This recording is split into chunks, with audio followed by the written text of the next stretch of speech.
Experts say most people, believe it or not, have already given up on their New Year's resolutions by now. But staff members at a new store on the Grand Strand are trying to keep their customers motivated and moving. So is Amanda Kinsis. She's live at Fleet Feet, Myrtle Beach to explain this morning. What are you up to?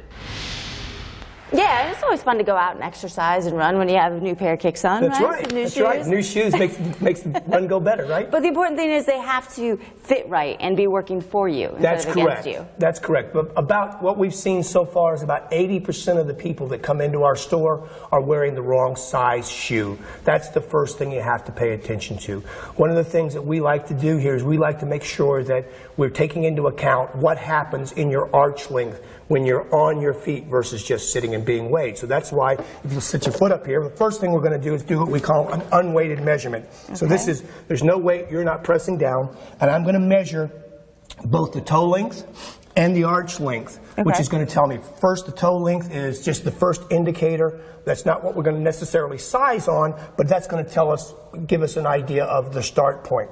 What we're really watching is the length of your arch, because we're going to make sure we get you in a shoe that's going to be appropriate so that when you come up on your toes, the shoe's breaking at the same point that your foot is, okay? So I've got your unweighted measurements. Looks like a 7, right? Yep. Now we're going to step up, and I'm going to ask you to step back into the Brannick and put your feet shoulder width apart. Now, if you look down here, you went from a 7 to an 8. My feet just grew a whole size. Boom. Just like that. It's magic. We call it, you know, we get more per inch in the shoe size from a pay perspective. So we want your feet to grow like that. I'm just teasing you.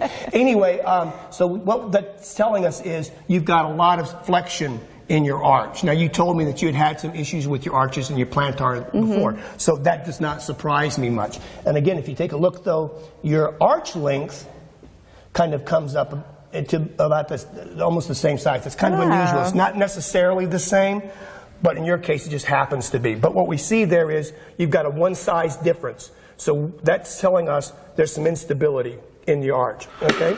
So then we do the same thing with the other foot. And then you also do some other tests, right? So the next thing we're going to do is we're going to look and see what's going on. So I'm going to ask you to put your feet shoulder width apart, and I just want you to kind of flex your knees a little bit.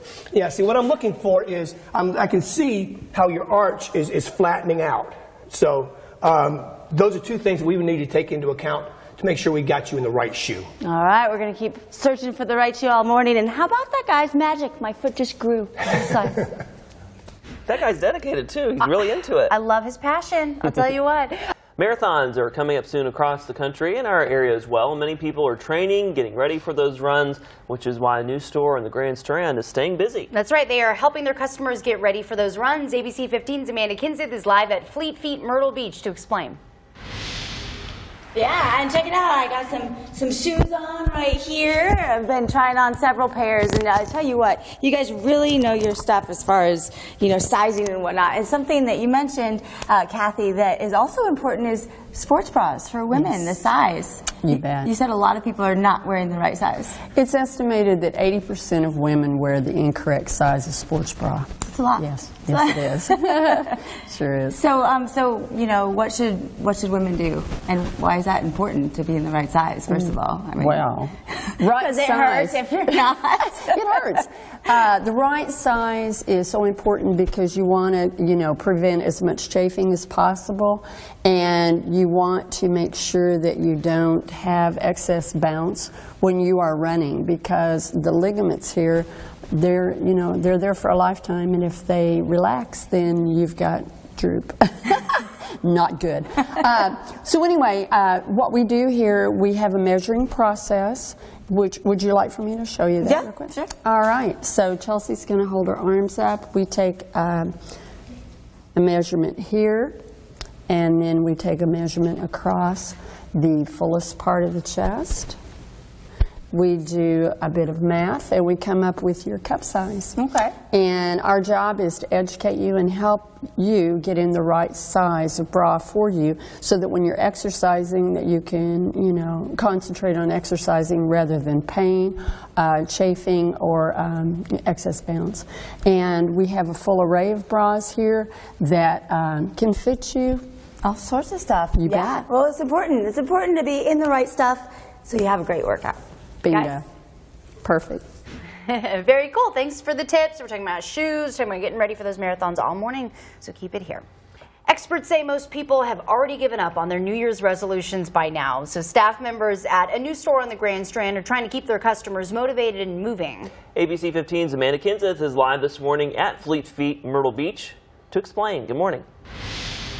Good morning, that's right. Yeah, it's always fun to get moving, especially if you have some new shoes on, which I happen to pick out this morning. Yeah, and when you do, and you know, there's a lot of people training for the marathon and whatnot too. And this time of year, it's still dark outside. A little bit. And that's when you want to be running, maybe is in the morning. So what are some things that people should know and keep in mind? Well, with illumination, the most important thing is to be seen. It's good to see as, you know, to what you're doing, but it's more important to actually have people see you. So like one of the main things people say is, one, always run on sidewalks when available, and two, always run against traffic. So while you're out in the morning, like something like this where it's pitch black outside or even late at night, things you want to look forward or look towards. Everybody always thinks about a vest being the one thing you need. Actually, one of the things you really want to think about are your arms and your legs, because moving lights are easier to see by a car than just the static movement you see in the chest. Okay. So with Mary Frances right here, I've got her, if you want to turn to the side real quick. I've never seen that before. So this is called a light spur. Gosh. It just straps to the back of your shoe. It doesn't move. I mean, it's got a little kind of small, almost like needles, and it just goes right in the side of the shoe, holds so you can see the back of the foot. How If you turn the other cool. way, she's got a armband that's got light as well. Right. And then, of course, got to have just a little strobe light so everybody Now, sees. is it better that it's blinking, right? It then? depends. I mean, some people prefer just the static, just one light. I prefer strobes because, I mean, who's not going to look at a strobe Right. light? I mean, you can see them. I've noticed lately that I see the strobe light a little better. then And if then you- the light for you to see too, right? Oh, this one is, now this is, headlamps are very important. Now I'll tell you, they're also really bright. So as soon as we get this on, and you can turn it up, and it goes through all kinds of different lights. But again, it's just so you can be seen by cars. I like So. it. You are ready to go. Woo! Lights everywhere. I'd say you Love can't it. miss her. Yeah, very true. And it's perfect timing. A lot of people are out training for marathons, which are kicking off across the country in the next month or two. Marathons are coming up soon across the country in our area as well, and many folks are training and getting ready for those runs, which is why a new store along the Grand Strand is staying busy. That's where we find ABC 15's Amanda Kinseth live at Fleet Feet Myrtle Beach to explain. That's right. We were talking about how important it is for fittings, for shoes and everything. Also light, especially if you're running early morning or at night. You want people to see you. And then nutrition is something important that goes in, you know, with running or any type of workout. Absolutely. So we have a full line of nutrition and hydration products here for runners, walkers, and anybody who's getting outside. We've got everything from carbohydrate replacement, calorie replacement. That's something you need to consider when you're exercising for more than 2 hours. But more important down here in the south where it's really hot, we like to talk about hydration. So we sweat a lot, and when we sweat, it's not just water. We're sweating out our electrolytes, salts, potassium, things like that. So just hydrating with water is good, but you risk running health issues like hyponatremia if you get in too much water and not replace those electrolytes. So we have products like Noon, Scratch, just various things here that are going to help you flavor that water, get in the electrolytes, and keep you healthy and strong. Okay, and as far as, I mean, is there anything that you can eat that can replace those electrolytes? Absolutely. So if you prefer to eat things, we've got like the sport beans. There's also Endurolite pills. Any of these nutrition products are going to have electrolytes in them. It's just a matter if you want to get those calories in or if you're just looking to replace the hydration. Right, so if you're looking to lose weight, you don't necessarily need all these extra so calorie a things. huge issue with a lot of runners is they think they have to replace every calorie they burn, and that you don't need to. Your body is efficient. The food we eat is stored for a reason. So typically, you don't need to worry about this unless you're running about over 2 hours. Which you run like crazy hours, Yes. like hours and hours. Lots and lots of hours, yes. So it's usually about 100 calories out per mile, give or take. It varies per person. But you can only take in about 200 per hour. So.